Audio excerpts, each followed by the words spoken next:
그때 예수께서 대답하여 이르시되 천지의 주제이신 아버지여 이것을 지혜롭고 슬기 있는 자들에게는 숨기시고 어린아이들에게는 나타내심을 감사하나이다. 옳소이다. 이렇게 된 것이 아버지의 뜻이니이다. 내 아버지께서 모든 것을 내게 주셨으니 아버지 외에는 아들을 아는 자가 없고 아들과 또 아들의 소원대로 계시를 받은 자 외에는 아버지를 아는 자가 없느니라. 수고하고 무거운 짐진 자들아 다 내게로 오라. 내가 너희를 쉬게 하리라. 나는 마음이 온유하고 겸손하니 나의 멍에를 메고 내게 배우라. 그리하면 너희 마음이 쉼을 얻으리니 이는 내 멍에는 쉽고 내 짐은 가벼움이라 하시니라. 아멘. 당신의 마음엔 이미 그리스도의 마음이 있습니다. 축복합시다.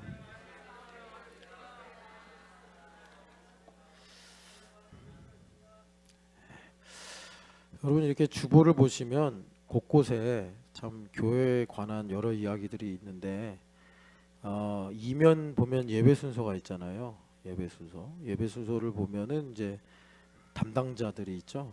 통역은 임지향 집사님, 또 2부 때는 성지현 집사님, 3부 때는 김현빈 집사님, 이렇게 있습니다. 여러분들 이 통역팀 참 귀하게 쓰임 받는데 보시면서 축복해 주시고, 또 여기 보시면 중계가 있습니다. 이만영 집사님, 신영기 집사님, 3부 때는 강성모 집사님. 참 사실 우리가 그냥 있구나라고 생각하기 쉬운데 이거 되게 수고로운 일이에요. 근데 참 부탁을 했는데 참 세 분의 형제들이 뭐 토나 이유 달지 않고 누구는 왜 안 하냐 이런 말 없이 정말 자원하는 마음으로 섬겨주시는데, 근데 이만영 집사님이 오늘 중계인데 이 주보가 여러분 사실 이제 우리 교회 유튜브에도 설교가 올라가잖아요. 이것도 참 감사할 일입니다. 오늘 떡을 준비한 문찬 집사님이 벌써 10몇 년째 계속 이거 혼자 하거든요. 정말 성실한 거예요. 여러분들 뭐 가끔 문찬 집사님이 이제 좀 제가 생각할 때 그런 것 같아요. 본인의 매력이 츤데레라고 생각하는 것 같아요. 그러니까는 이제 형제자매를 만나면 뭐 예를 들어 전보미 집사님 오셨어요, 아니면 누나 왔어요, 이렇게 다정하게 얘기할 수 있는데 문찬 집사님 대부분 그래요. 왜 왔어요? 뭐 이렇게 본인이 되게 그 츤데레의 매력이 있다 이렇게 생각하는 것 같아요. 여하튼간에 여러분 이해해 주시고 또 저러는구나 생각하고 반갑다는 얘기구나 이렇게 생각하시면 됩니다. 그래서 이제 문찬 집사님이 그렇게 설교를 계속 올려주셔서 이번 주에 지난주에 김용호 집사님 어머님이 사우디에서 잠깐 오셨거든요. 그래서 다음 주까지 계시는데 김용호 집사님 어머님이 그 사우디에 계시면서 이제 아들 며느리 교회니까 축복하고 기도해 주세요. 그래서 우리 교회에겐 참 큰 힘이 돼 주시는데 그래도 이제 기도하시니까 이제 설교를 들으시는 거죠. 유튜브로나 이렇게. 그래서 참 감사하다. 이제 그런 일들이 사실 이제 문찬 집사님이 아무도 알아주지 않아도 가끔 이제 본인이 조금 그 속상한 일이 있으면 한 2, 3일 늦게 이렇게 좀 올릴 때가 있어요. 그럴 때는 문찬 형이 지금 뭐가 있구나 생각하시고 위에서 기도해 주시면 되고, 대부분은 정말 오전 중에 다 올려요. 그리고 서버 관리도 해주고 참 하는 일이 많아요. 문찬 집사님 여러분 떡 드실 때 진짜 축복해 주세요. 10년 동안 무슨 일이 있어도 이직하지 않고 그 회사에서 뼈를 묻기를 축복합니다. 이렇게 축복해 주시고, 그리고 이제 이 주보도 그런데 여러분 이 주보가 다른 이제 제 친구들이 와서 우리 교회 주보를 보면 깜짝 놀래요. 왜냐하면 이렇게 상가에 있고 그러니까 작은 교회라고 여기는데 주보 수준을 보면은 이게 진짜 웬만한 대형 교회 부럽지 않거든요. 그런 거는 이제 우리 교회 은사 있는 분들도 계시고 또 주보 디자인 팀이 섬겨서 그런데 지금 잠깐 쉬고 있는 저기 서유선 집사님과 박유미 집사님이 주로 이걸 하다가 이제 이서가 태어나서 잠깐 쉬고 있고, 원래 그래서 이제 스페어로 이만영 집사님이 가끔씩 해주셨는데 지금 서유선 자매가 쉬는 바람에 이만영 집사님이 2주에 한 번씩 주보를 만드는데 오늘 아마 되게 더웠을 거예요. 평소처럼 한 8시쯤에 와서 주보 인쇄하고 그래서 이제 마무리를 하려고 그랬는데 뭐 프린터도 문제가 있고 또 교회 컴퓨터도 느리고 막 이러니까 오늘 조금 늦게 나왔잖아요. 게다가 또 오늘 중계해요. 그러니 참뭐 아마 주일 아침에 여러분들은 좀 평안하게 교회 왔을지 모르겠는데 한영 집사님은 그냥 막 발바닥에 땀나듯이 그렇게 하루를 시작했을 거라. 그래서 여러분들 이렇게 섬김으로 인해서 주보라든가 또 유튜브라든가 또 여러 가지 교회 일들이 진행되는구나. 여러분 항상 축복해 주시고 이렇게 사이사이마다 기도해 주시면 좋겠습니다. 그래서 오늘 우리 허성빈 김치홀도 그렇고 다음 주에 전이든 정유연도 그렇고 항상 여러분들 기도해 주시고 주일학교 강가빈부터 허지우까지 기도해 주시고 여기 일본 선교 와타베 준 선교사님부터 해서 진명진 선교사님까지 참 우리 선교사님들도 우리의 기도가 없으면 안 되겠죠. 우리가 기도해야 되는데 이분들도 우리를 위해 기도해 주시고 우리 박주은 자매 등록은 했는데 바쁘고 더우면 또 가까운 교회 가시더라고. 그래서 기도해 주시고 또 임경수 아버님 기도해 주시고 여러분 그렇게 이 교회됨을 주보를 통해서 풍성하게 누리시기를 축복합니다. 자, 오늘 우리가 여기 주보 보면은 설교의 큰 주제가 영성인데 영성이 왜 필요하냐? 영성이 필요한 걸 아직도 모르면 정말 눈은 있으나 보지 못하는 눈을 가지고 사는 거예요. 이 시대가 그렇게 소리 지르고 있는데 우리가 계속 영성은 구하지 않고 당장 내가 필요한 것만 혈안이 돼 있으면 정말 우리가 뭐라 그럴까 하여튼 현실적으로도 고단해지는 거예요. 영성이 왜 필요하냐? 하나님의 일을 하기 위해서 영성이 필요합니다. 그러니까 우리가 어떻게 할까 하고 이제 현실적인 고민하잖아요. 그럴 때 정답은 예수님 일하시고 예수님은요 아버지 일만 하시거든요. 그러니까 우리 여기 예원이 예준이가 예배하는데 얘네들이 어떻게 공부할까? 예수님 일하시면 되는 겁니다. 예수님께서 공부하시면 얘네들은요 공부하는 일로 만족하고 기뻐하는 거예요. 잘하든 못하든. 예준이 앞머리가 생겼네. 아름답습니다. 오늘 I Will Run to You 부르셨잖아요. 얘네들 이번에 수련회 주제가거든요. 요셉부 아이들. 그래서 제가 찬양이 너무 은혜로워서 이런 생각을 했어요. 너희들 이번에 수련회 다녀오면서 뮤직비디오를 찍어. 그러니까 뭐 이상하게 찍으라는 얘기가 아니라 그냥 너희들 막 이제 목사님이 속초 데려가서 뭐 이제 산책도 하고 바다도 보러 가고 그럴 텐데 거기서 이제 달리는 걸 좀 찍으라고. 그럼 이제 목사님이 편집을 해서 은혜를 나누자 이거지. 웰런트 유아야 알겠지? 짧게 찍어서. 근데 유아 어디 아프니? 아프구나. 그래. 힘내라 유아야. 그래서 우리가 하나님의 일을 하려면 영성이 필요하다. 영성이 필요하다. 자, 그러면 오늘 우리가 이 정의를 내려보겠습니다. 영성이라는 게 뭐냐? 여러분 영성이라는 게 얼마나 중요한 화두인지 뭐 일반 종교에서도 영성합니다. 성경의 말씀을 근거로 하면 고린도전서 3장 1절에 신령한 사람, 이게 영성 있는 사람이에요. 신령한 사람이 어떤 사람이죠? 성경에 비슷한 표현이 장성한 사람, 어른이라 이거죠. 어른. 왜 예원이가 방학하고 개학하면 중학교의 마지막 학기를 보내요. 와, 시간 빠르죠. 예원이가 이제 고등학생 되는 거예요. 정말 시간이 덧없이 흘러가요. 이러다 보면 고등학교에 또 마지막 학기를 보내겠죠. 이렇게 되는 거죠, 인생이. 그래도 얘는 미성년자예요. 왜요? 분별력이 없기 때문에 우리가 보호해 줘야 되는 거예요. 예원이가 부모님의 지도하에 있어야지 안전한 거예요. 그게 이제 미성년자 아닙니까? 성경도 그런 거예요. 어린아이 같은 사람은 지도를 받아야 돼요. 장성한 사람이라고 해서 지도를 안 받는다 이건 아니지만 이제 자신의 삶의 규모를 감당할 수 있을 만큼 분별력이 있다. 하나님의 뜻이 무엇인지를 분별할 수 있다. 이제 그런 일종의 능력을 가진 사람을 영성이 있다 이렇게 말씀합니다. 그래서 영성은요 우리가 무엇이 하나님 중심이냐, 내가 돈을 쓰느냐 돈을 쓰지 않느냐, 내가 어떤 결정을 하느냐 마느냐 하나님 중심으로 생각하는 사람, 뭐 세상에서야 뭐 나 중심으로 뭐 돈을 중심으로 뭐 성공을 기준으로 선택할 수 있겠지만 우리가 말하는 영성이란 건 영원하신 하나님의 계획과 뜻이 무엇이냐 이걸 근거로 선택할 수 있다. 그래서 여러분 영성은요 가장 중요한 말이 하나님 중심. 이거 빠지면 영성 아닙니다. 뭐 환상을 봤든 뭐 어디 가서 천국을 보고 왔다고 얘기하든 다 소용없어요. 하나님 중심이 있어야 돼요. 하나님 중심. 하나님 중심. 영성하고 좀 이제 가까이 있는 여러 표현들이 있는데 교회 안에서 많이 사용되는 거 영력이 있어야 됩니다. 영력이 뭐예요? 영력이 뭐 방언 많이 하고 예언 많이 하는 거냐? 뭐 그것도 도움이 될 수 있겠지만 영력은 영적인 실력입니다. 영적인 실력 이거 있어야 돼요. 영적인 실력은 뭐냐? 모든 일을 하나님과의 관계를 중심으로 일단 해석할 수 있어야 돼요. 이 현실의 모든 일들은 이 보이는 것은 나타나는 것으로 말미암아 되어진 것이 아니요 그러잖아요. 그러니까 다 인과관계가 있단 말이에요.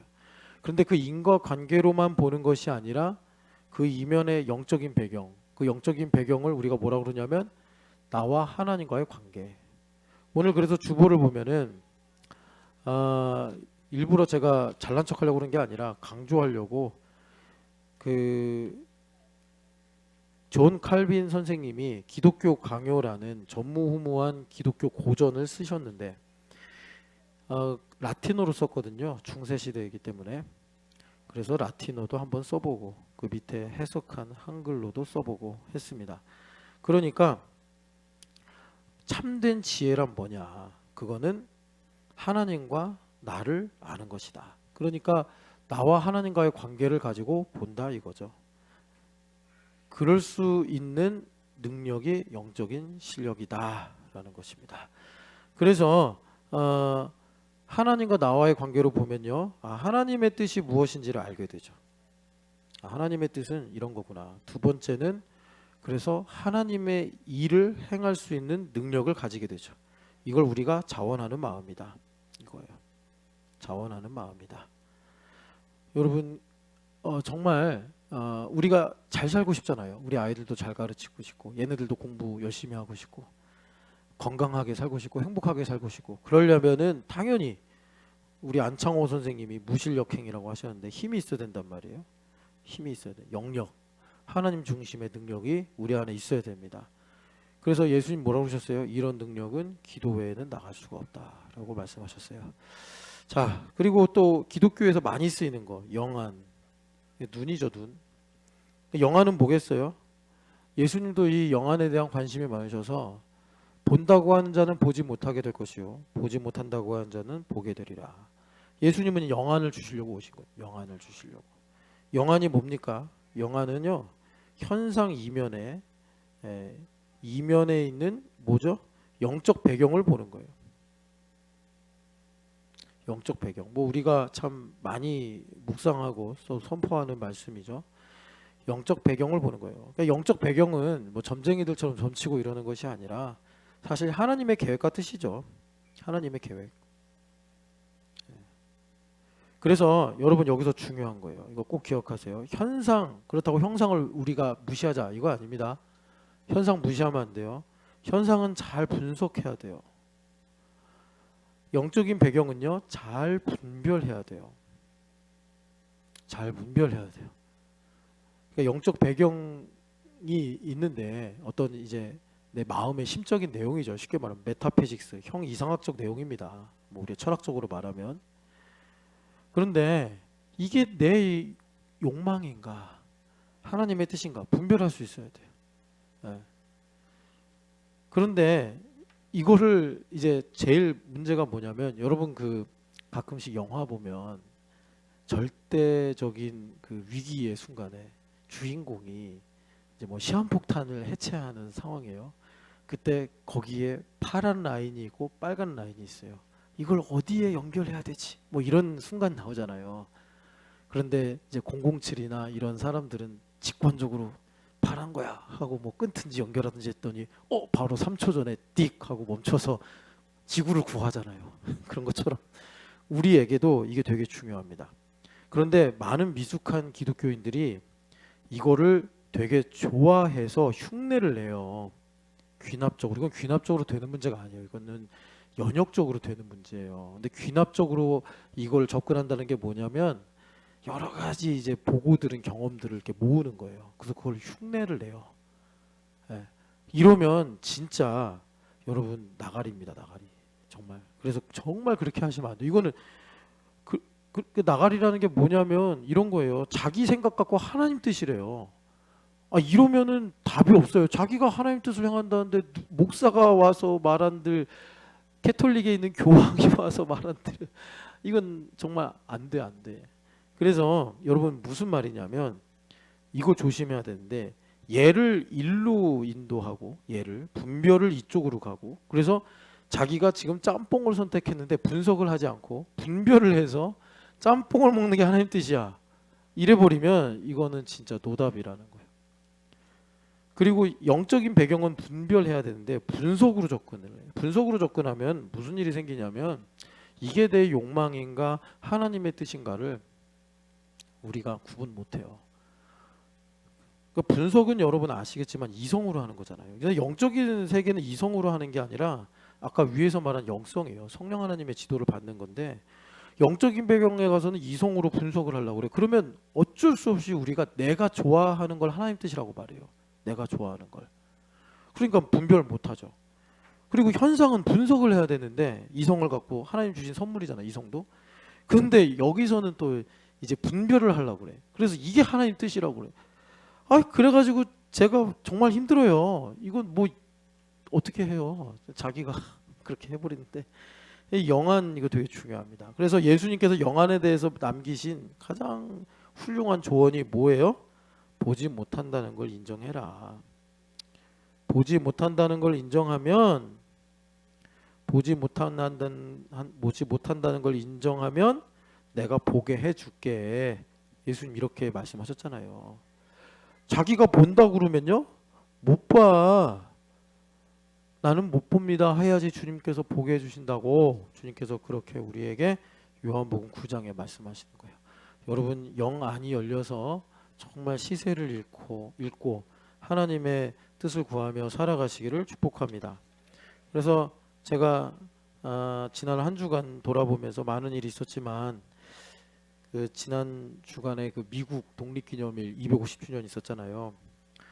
거기 얼마나 대단했는가, KBS에서 다큐까지 만들었어요. 그래서 제가 그걸 봤거든요.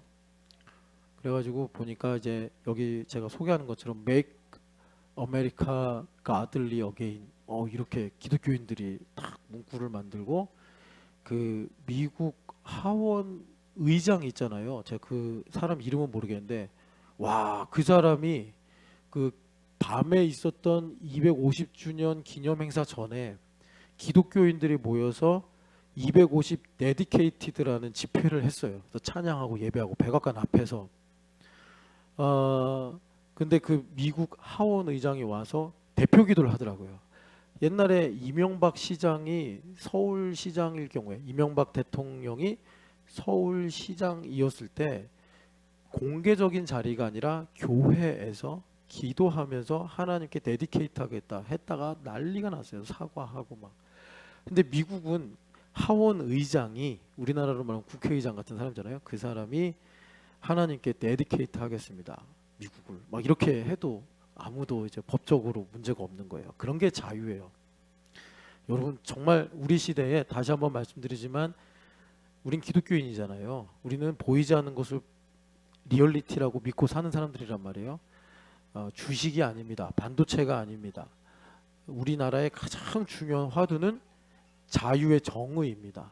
그래서 여러분들 각자 개인이 자유에 대한 성경을 근거로 한 정의를 분명히 가지고 계셔야지 아까 말씀드린 대로 영안이 열리고 영역을 갖고 영성스럽게 살아갈 수가 있습니다. 여러분, 그래서 자유가 뭐냐 이걸 알아야 돼요. 그래서 자유에는 크게 두 줄기가 있다. 우리 교회에서 이 자유라는 문제를 하나님께서 다양한 이 관점으로 보여주시고 가르쳐 주시는데, 그 중에 하나가 아까 우리가 주보를 통해서 본 일본 선교. 일본은 우리나라랑 자유의 개념이 완전히 달라요.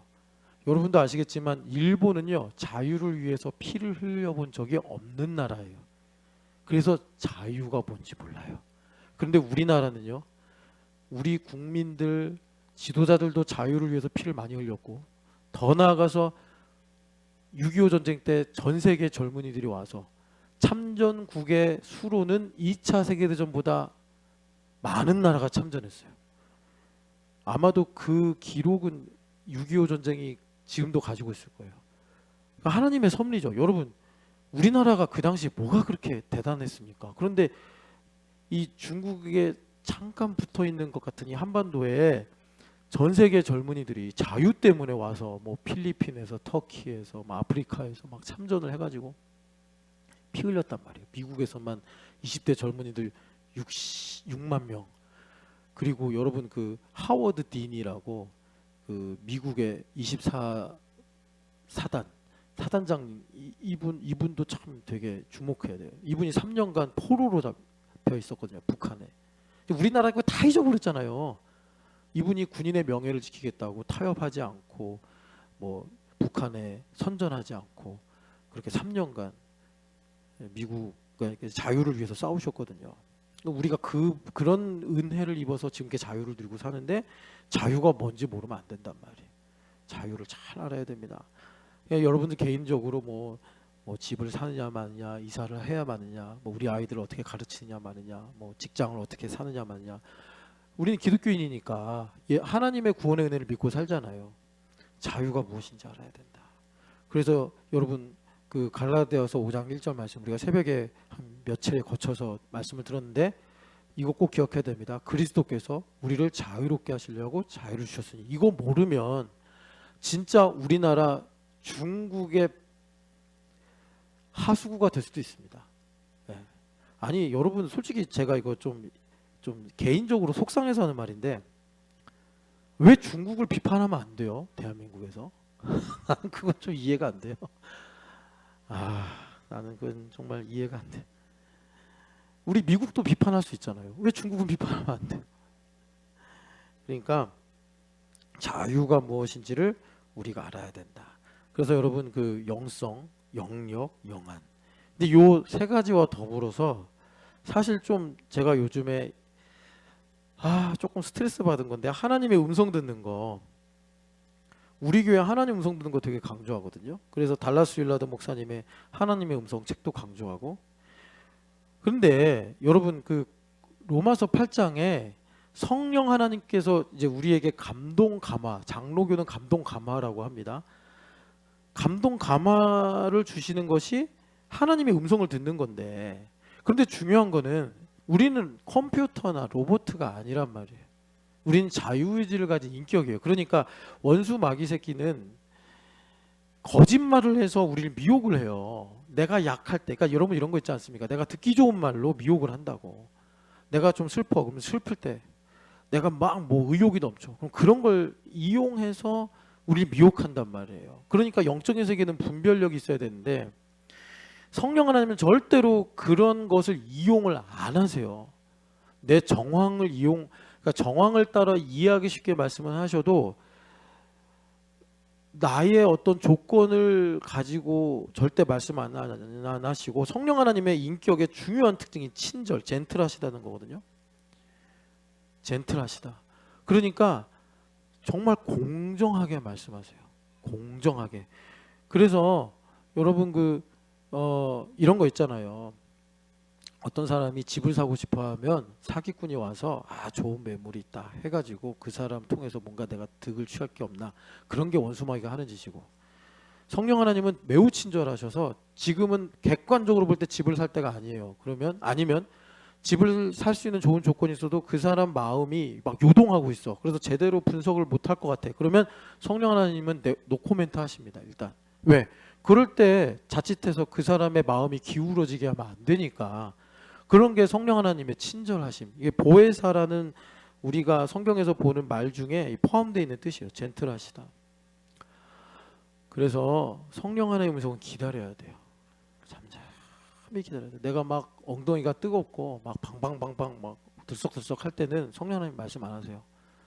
내 마음이 고요할 때 성령 하나님 그럴 때 우리에게 감동과 감화를 주시는데, 로마서 8장을 보면은 한번 보고 오겠습니다. 여러분 그 우리가 왜 예수님의 마음을 가져야 되느냐, 온유와 겸손을 배우라고 제자도의 핵심을 말씀하시는데, 로마서 8장을 보면은 우리 안에 이제 성령 하나님 계셔서 어떻게 감화 감동을 주시는가 봤더니 16절 같이 읽겠습니다. 성령이 친히 우리의 영과 더불어 우리가 하나님의 자녀인 것을 증언하시나니. 아멘.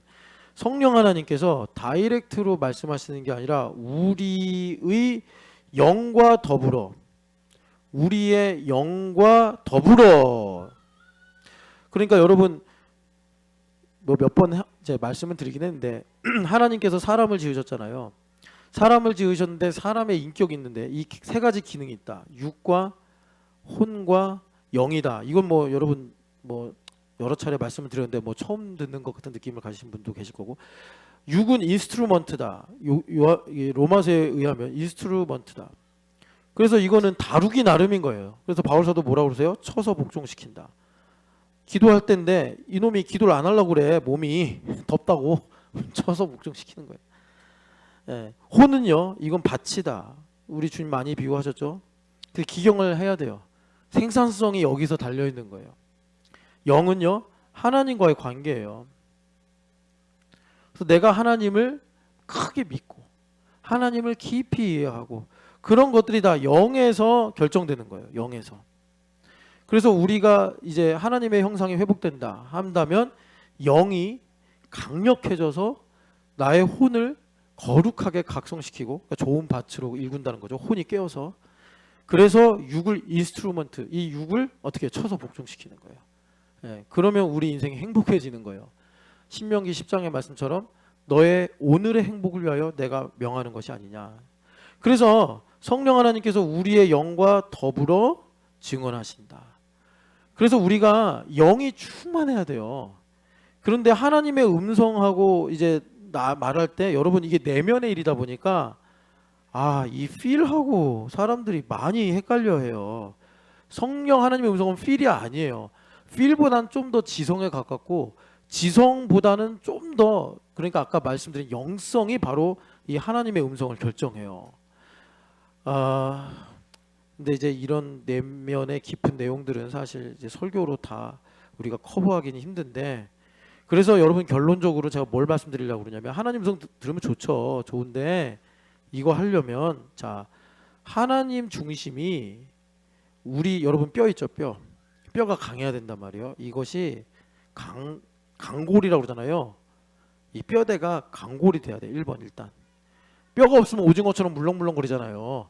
그래서 하나님 중심이 없어. 그래서 내 감정이 막 일어나거나 내 지성이 혼란스러워질 때 이 뼈가 딱 이 잡아줘야지.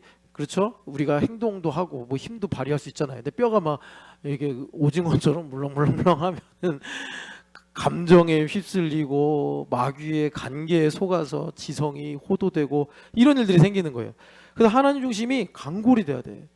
그러니까 우리 인생에 하나님의 영광을 위해서 하나님의 은혜가 얼마나 큰가, 이것이 뼈대와 같이 강력해져야 되고, 두 번째는 지혜라고 하잖아요. 근데 여러분 하나님의 뜻을 분별하는 지혜가 있어야 돼요. 이거를 우리가 뭐라고 그러냐면 성숙하다 이렇게 말하는 거예요. 그래서 하나님의 뜻을 분별하는 지혜는요, 여러분 내 입장에서 쉬워요. 내 입장에서가 아니고 상대방의 입장에서 생각하는 거예요. 상대방의 입장. 그게 성숙의 척도예요. 어떤 정황이 있어요. 그러면 그 정황 속에 세 사람이 있다고 합시다. A, B, C. A가 얼마나 성숙하느냐, 내가 뭘 말을 하고 어떤 일을 결정할 때 B와 C의 입장을 고려해서 결론을 도출하면 그 사람은 성숙한 사람이에요. 그런데 이 가운데 자기 입장만 생각해. 자기 입장만.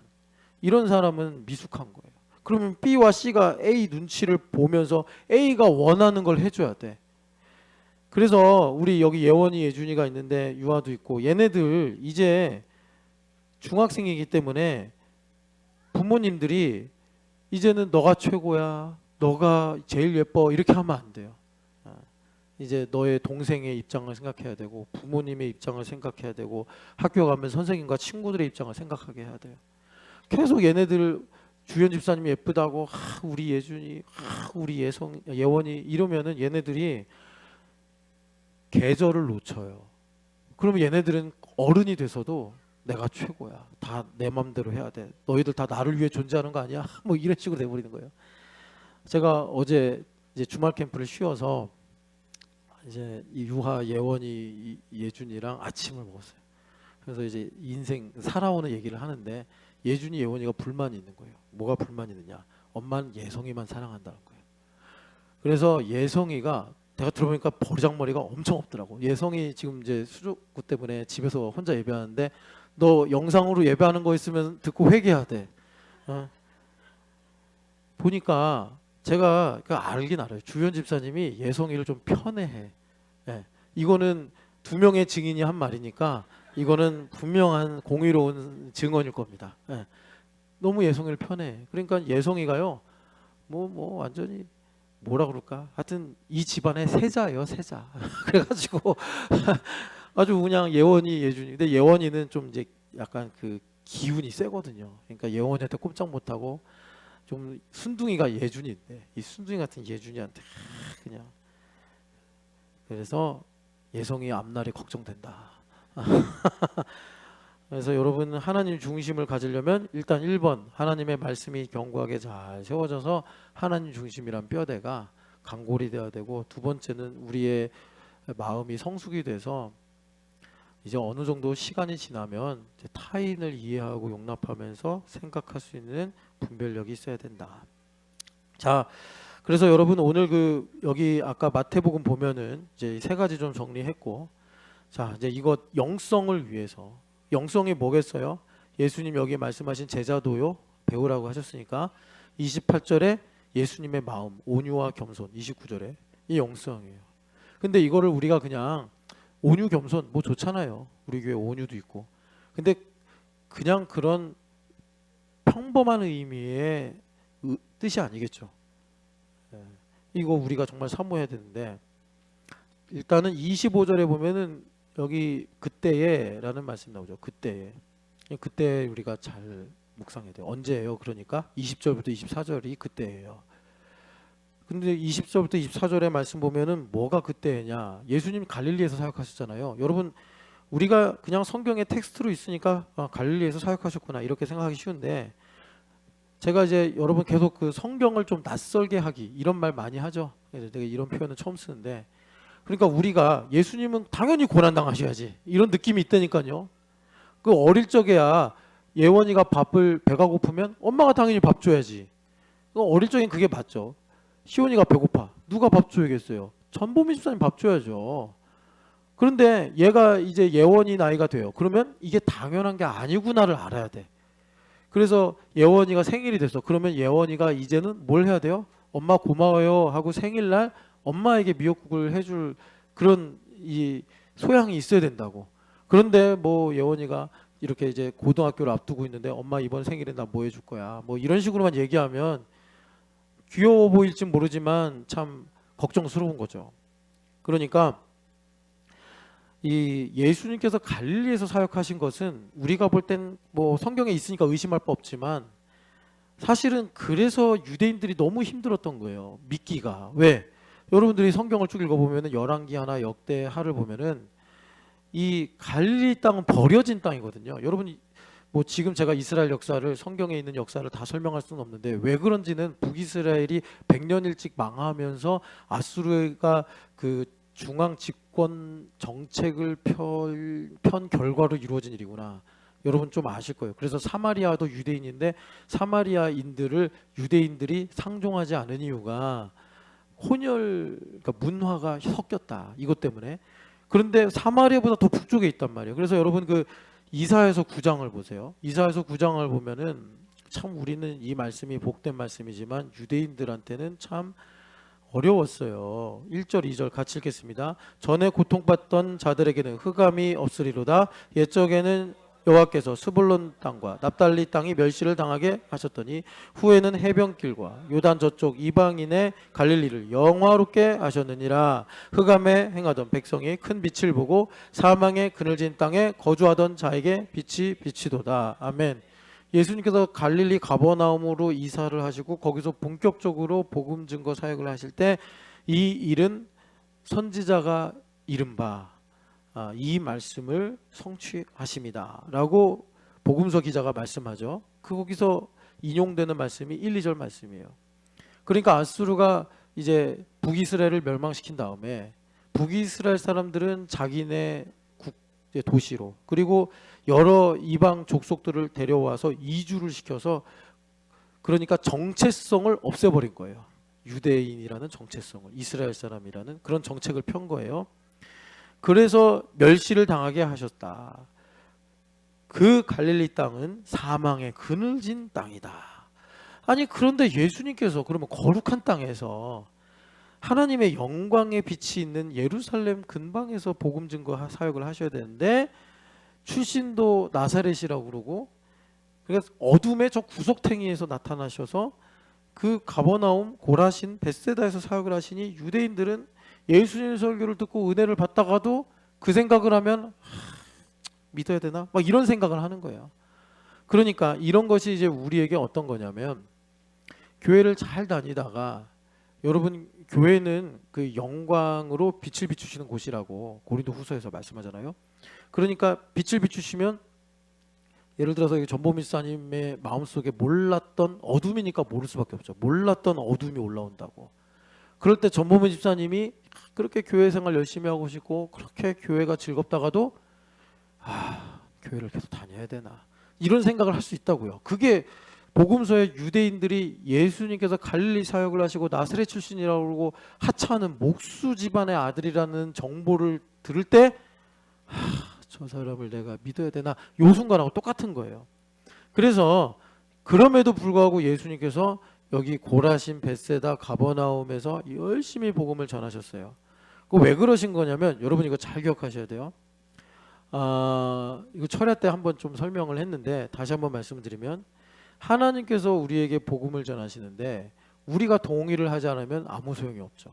그걸 두고서 이사야서 6장에 보면 우리가 복음을 전했는데 누가 들었냐 이제 이런 말씀을 합니다. 거기에 보면 이사야 선지자가 나를 보내소서 한단 말이에요. 그래 너가 가서 복음을 전해라. 그런데 네가 복음을 전해도 보아도 보지 못할 것이요 들어도 듣지 못할 것이다. 그러니까 너가 낙심을 하겠지. 그런데 이 낙심하지 마. 왜 그러냐면 내가 그들이 듣고 고침 받을까 그들이 혹시라도 복음을 듣고 회개하고 돌이켜서 고침을 받을까 하여 내가 그들의 눈과 귀를 가린 것이다. 이사야야 걱정하거나 낙심하지 마라. 그러나 그 가운데 내가 남은 자들을 거룩하게 해서 그들을 구루터기라 부르게 할 것이다. 부를 것이다. 이렇게 말씀하신단 말이에요. 그러니까 하나님께서는 얼마나 우리 자유의지를 중요하게 여기셨냐면 선악과를 먹을 수도 있게끔 자유의지를 허락하셨단 말이에요. 그러니까 이 자유의지가 인간 입장에서 보면은 하나님께서 복음을 전하셔도 전능하신 능력으로 무궁한 지혜로 복음을 전하셔도 우리가 싫어요, 아니요, 안 할래요 하면은 무위로 돌아갈 수도 있는 그런 조건이에요. 그런데 하나님의 수는 그보다 한 수 높으셔서 그런 인간의 자유의지를 통해 하나님께로부터 난 자와 하나님께로부터 말미암지 않은 사람을 가름하시는 거예요. 그게 이사야서의 남은 자의 복음이에요. 그러니까 남부 유대인들이 400년 동안 구약 말라기를 지나면서 믿음을 지키긴 했으나 바리새인의 시대에 이르러서 보니 그들이 자기의에 충만해서 예수님을 영접을 안 하네. 그러니까 하나님께서 남부 유대인들을 집중하시기보다 어떻게 하는 거예요?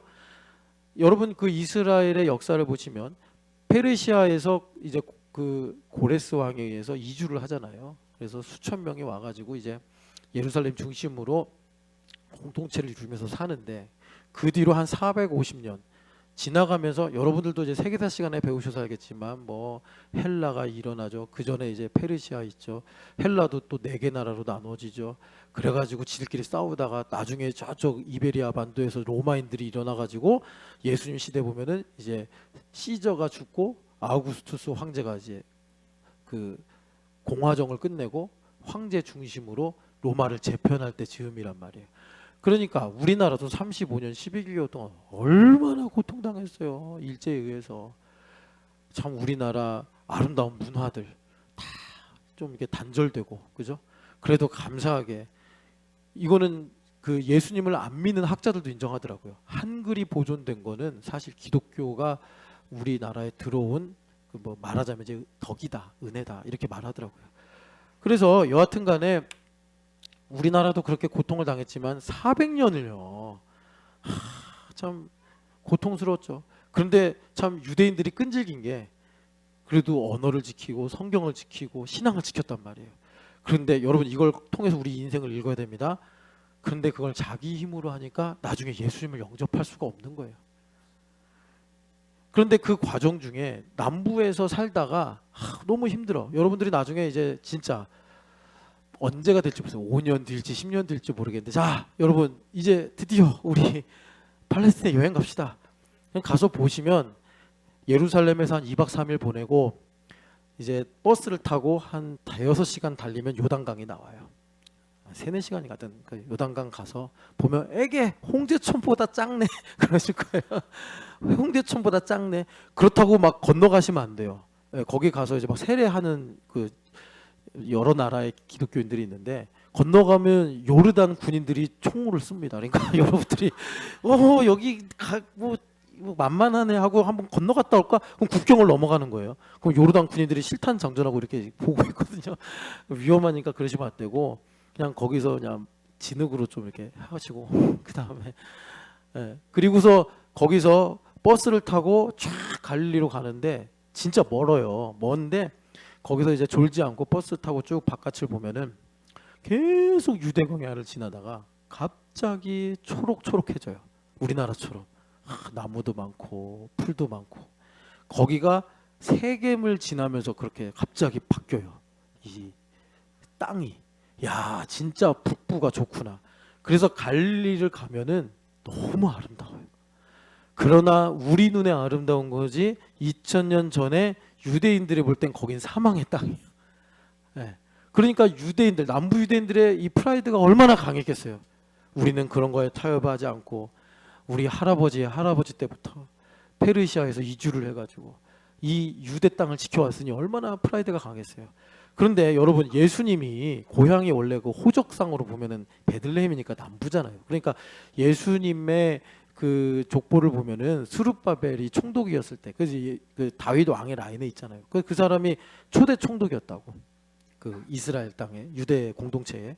그런데 후손들이 살다가 너무나 힘들었는지 요셉은 나사렛으로 번지수가 돼 있네요. 그래가지고 예수님 졸지에 북부 출신이 돼버리신 거예요. 그러니까 얼마나 살기 힘들었으면 그랬겠냐. 먹고 살기가 힘들었으면. 그래서 남부 유대인들은 북부를 그 취급을 안 한 거예요. 유대인으로. 자존심 상하는 거예요. 그런데 예수님께서 갈릴리에서 그렇게 제자 11명, 가룟 유다만 남부 출신이고 나머지 모든 11명의 제자는 다 그냥 토박이, 그 갈릴리 토박이들이에요. 그런 사람들이 이방인들처럼 마음이 가난한 거예요. 그러니까 예수님 불러주시기만 하면 그물 배 다 버리고 막 마태는 세리 데스크 다 버리고 그냥 예수님 따라가는 거예요. 불러만 주시면. 근데 중요한 건 그게 뭐예요? 그들의 마음이 가난했기 때문에. 그들이 갈릴리 출신이라 남부 유대인들은 예를 들면은 바울 같은 사람이에요. 좋은 학교 나왔고 명문 가문 출신이고 그러니까 그 부자 청년처럼 넌 와서 나를 따르라. 그러면 아버지 허락도 받아야 되고 이것도 선생님 눈치도 봐야 되고 친구들도 또 뭐라고 할 거 같고 그러니까 부자 청년이 아니오는 말을 못하고 슬픈 기색을 띠고 그냥 돌아갔다 이러잖아요. 예수님께 많은 분들이 질문을 하는데 부자 청년만큼 훌륭한 질문한 사람이 없어요. 어찌하여야 무엇을 하여 영생을 얻으리까. 그런데 돌아갈 때는 빈대떡 신사처럼 아무것도 못 갖고 돌아가 버렸어요. 빈손으로 왔어요. 그러니까 갈릴리 출신들은 목마르니까 세례 요한 집회 가서도 말씀 듣고 막 이러다가 예수님께서 와서 봐라 막 이러시고 베드로야 너는 이제 시몬이 아니라 게바다 이러니까 막 너무 감사하고 그래 버려가지고 이분들이 다 예수님의 제자가 됐는데 예수님께서 자 이제 우리가 현상을 분석을 하는 거죠. 분석을 해서 보면 그래서 갈릴리에서 복음 사역을 하신 거구나. 그런데 여기서 놀라운 건요. 그런데 갈릴리 사람들이 회개를 안 하는 거예요. 회개를 안 하는 거예요. 여러분 좀 역사를 크게 보면은 이제 우리나라가 조선일 때부터 선교사님들이 오셔가지고 교회를 세우신 거 아닙니까? 그런데 그렇게 된 데에는 유대인들이 완악했기 때문에 나비 효과처럼 밀려서 복음이 우리 조선 이 한반도까지 전해진 거예요. 예수님께서 남부 유대에서 복음을 전하지 않으시고 갈릴리에서 복음을 전하신 이유와 똑같다라는 것입니다. 그런데 예수님 승천하신 다음에는 어떤 일이 생겼어요? 이젠 갈릴리도 아니야. 유대인들이 예수님을 영접을 안 하니까, 회개를 지금 예수님 말씀처럼 화했을진저 회개를 안 하니까 어떻게 했어요? 바울 사도도 그러시잖아요. 비시디 안디옥에서 복음을 전하셨는데 유대인들이 계속 따지고 말 안 듣고 이러니까 주님께서, 베드로가 유대인의 관습처럼 이 옷에 묻은 먼지를 털면서 어떻게 해요? 너희들이 안 들은 거야 하면서 이방인들에게 가서 비시디 안디옥에서 이방인 선교의 문이 열리게 되는 것입니다. 그러니까 여러분 이거 우리 잘 들어야 돼요. 그래서 예수님께서 그때가 언제냐? 예수님께서 복음 증거 사역을 갈릴리에서 열심히 하셨는데 이 갈릴리 사람들이 예수님의 설교를 듣고 예수님의 놀라운 이적과 능력을 보면서도 회개를 안 하는 거예요. 거기서조차도 에이구 나사렛 출신인데, 야 나다니엘이 처음에 그랬잖아요. 가나 출신이거든요. 가나. 나다니엘 가나가 이런 거죠. 야 나사렛에서 뭘 선한 게 나오냐. 베세다 사람도 그런 거예요. 예수님 막 기적 행하시고 설교하시면 와 대단하다. 그러다가 목수 아들이래. 에이 야 목수 아들 하는 말 들을 거 있어? 그러면서 회개를 안 하니까 예수님께서 베세다야 두루와 시돈에서 내가 복음 증거했으면 진작에 회개했을 거다. 가버나움아 내가 너한테 행한 이 말씀을 소돔에 가서 만약에 전했다면 소돔은 회개했을 거다. 이렇게 말씀하시니 여러분 이거 그대로 우리에게 적용해야 돼요. 신촌연합교회야, 내가 너에게 준 은혜와 사랑을 모르겠어요. 지금 저 평양 땅에 증거한다면, 혹은 성경에 있는 것처럼 내가 소돔에 증거했다면 그들은 벌써 진작에 회개했을 것이다. 탄식하게 하시면 안 된다는 거예요. 우리의 주님을. 여러분 이거 잘 기억해야 됩니다. 그래서 이제 영성을 좀 더 정리하면, 영성이 여러분 우리가 하나님 중심이 제대로 안 되면 되게 불편한 내용이 돼요. 왜냐하면 우리는 하나님 중심이 아니라 사람 중심이 기본값이기 때문에. 그래서 여러분 하나님 중심으로 가는 길을 하나 가르쳐 드릴게요. 예수님께서 그러셨잖아요. 내가 화평을 주러 온 줄로 생각하지 말라, 검을 주러 왔노라. 그래서 검. 여러분 검 하면 뭐가 생각나요? 모순, 창과 방패. 그러니까 여러분들 인생에 모순점이 나오면 그거는 틀리거나 나를 골치 아프게 만드는 스트레스가 아니라 하나님께서 나의 영성을 풍성하게 하시려고 하는구나. 지금 우리나라에 갈등이 많죠. 작은 것부터 큰 것까지.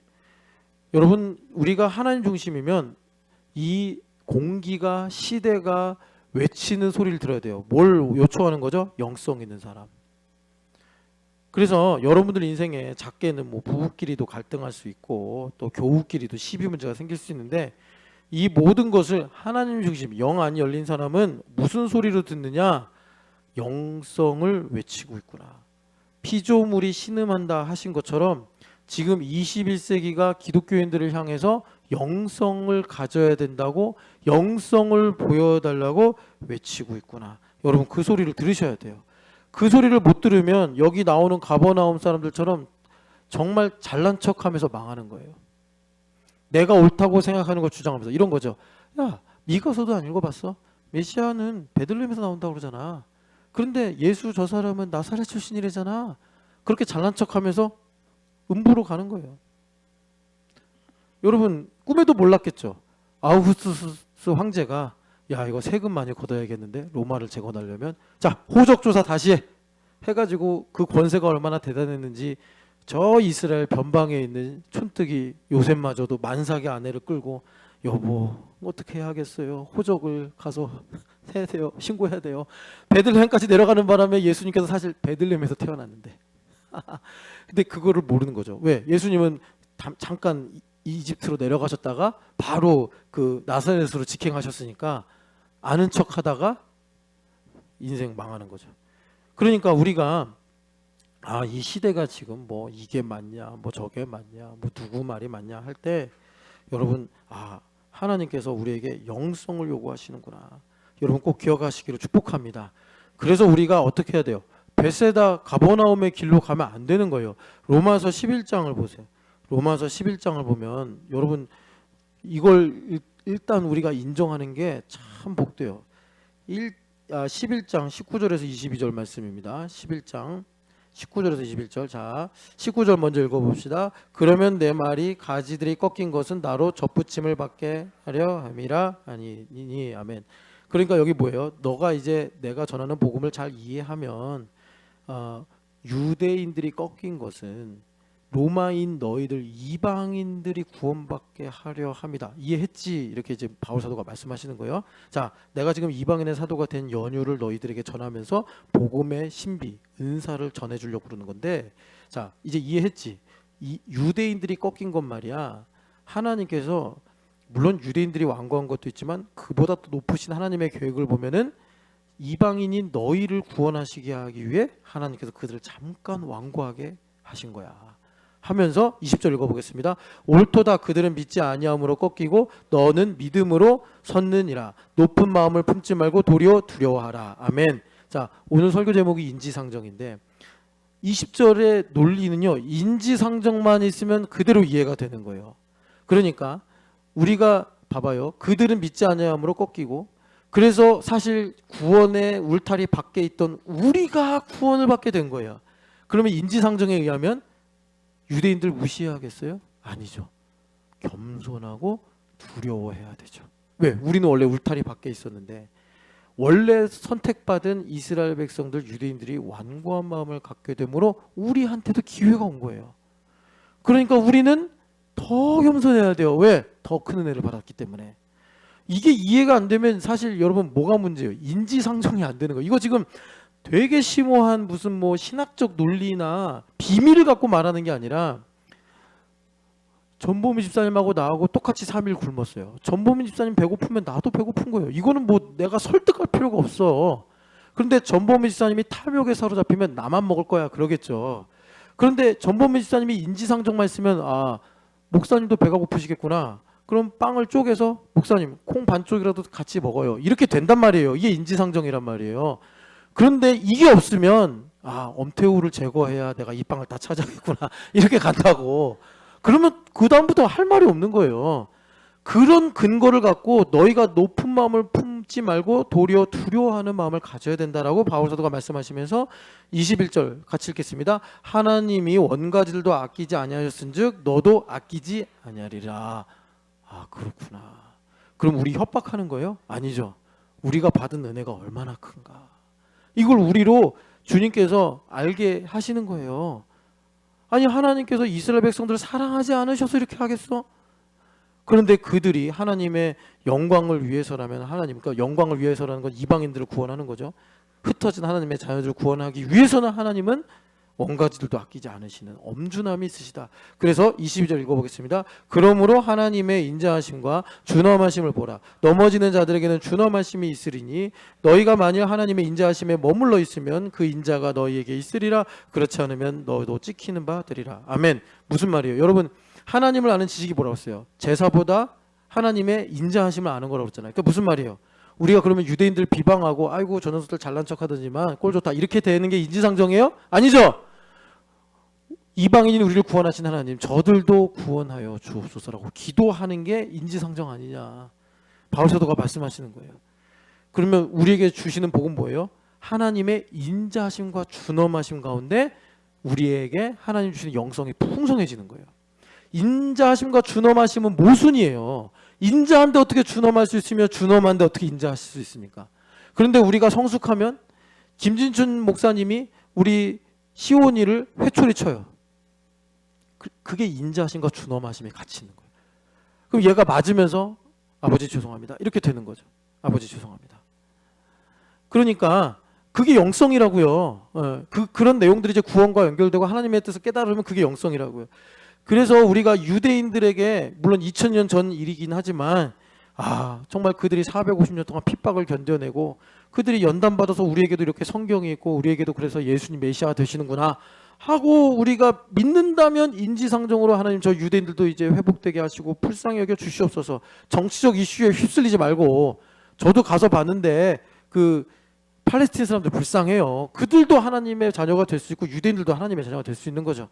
그걸 모순으로 생각하면 안 된다고. 영성을 가지고 봐야 된단 말이에요. 그래서 인자하심과 준엄하심 가운데 우리가 하나님의 뜻을 깨닫는 거예요. 그래서 여러분 영성을 이제 오늘 정리하면 이겁니다. 오늘 주보에 제가 이렇게 일부러 한자를 많이 넣었는데 그건 왜 그러냐면 주말 캠프 애들한테 숙제를 내주려고 그래요. 얘네들이 다 이제 한자 옥편을 갖고 있거든요. 그걸 제가 다 찾아오라고 하려고 일부러 한자를 많이 넣었는데 역지사지. 역지사지. 이게 영성이에요, 여러분. 그러니까 역지사지가 뭐예요? 다른 사람의 입장, 다른 사람의 입장을 바꾸어서 이거 맹자가 한 말이래요. 그러니까 우리로 말하면 이거죠. 하나님의 뜻이 이러하구나. 이걸 내가 깨닫는 거예요. 그러니까 여기 지자가 어조사지인데 대명사잖아요. 그것 하나님의 뜻이겠죠. 사는 생각할 사잖아요. 그러니까 하나님의 뜻을 생각한다. 어떻게 해서요? 다른 사람의 입장을 헤아려서. 그게 영성이에요. 그렇게 될 때 우리 안에 하나님의 형상과 모양이 회복이 되고 하나님께서 나의 인생에 이루신 일이 무엇인지를 깨닫고 알게 되더라. 여러분 이 영성을 교회됨으로 풍성하게 부음받는 주일 되시기를 축복합니다. 우리 같이 기도하겠습니다.